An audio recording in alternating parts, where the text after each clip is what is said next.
ಘಟಪ್ರಭಾ ಬಸುನ ಸಾಹಿತ್ಯ ಹಿಂಗ ಬರದರ ವೈರಿ ಗಿಡಿಬೇಕ ಗುಂಗ ನಾ ಯಾವತ್ತು ಮೆರಿಯಾವ ಹಿಂಗ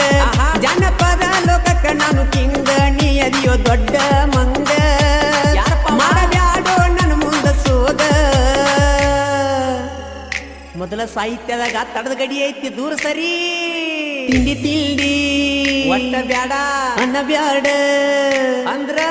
ತಿಂಡಿ ತಿಂಡಿ ಅನ್ನ ಬ್ಯಾಡ ಘಟಪ್ರಭಾ ಬಸುನ ಸಾಹಿತ್ಯ ಹಿಂಗ ಬರದರ ವೈರಿ ಗಿಡಿಬೇಕ ಗುಂಗ ನಾ ಯಾವತ್ತು ಮೆರಿಯಾವ ಹಿಂಗ ಜನಪದ ಲೋಕಕ್ಕ ನಾನು ಕಿಂಗ ನೀ ಅದಿಯೋ ದೊಡ್ಡ ಮಂಗ ಮಾಡಬ್ಯಾಡೋ ನನ್ನ ಮುಂದ ಸೋಗ ಮೊದಲ ಸಾಹಿತ್ಯದಾಗ ತಡದ ಗಡಿ ಐತಿ ದೂರ ಸರಿ ತಿಂಡಿ ತಿಂಡಿ ಒಟ್ಟ ಬ್ಯಾಡ ಅನ್ನ ಬ್ಯಾಡ ಅಂದ್ರ ತಿಂಡಿ ತಿಂಡಿ ಅನ್ನ ಬ್ಯಾಡ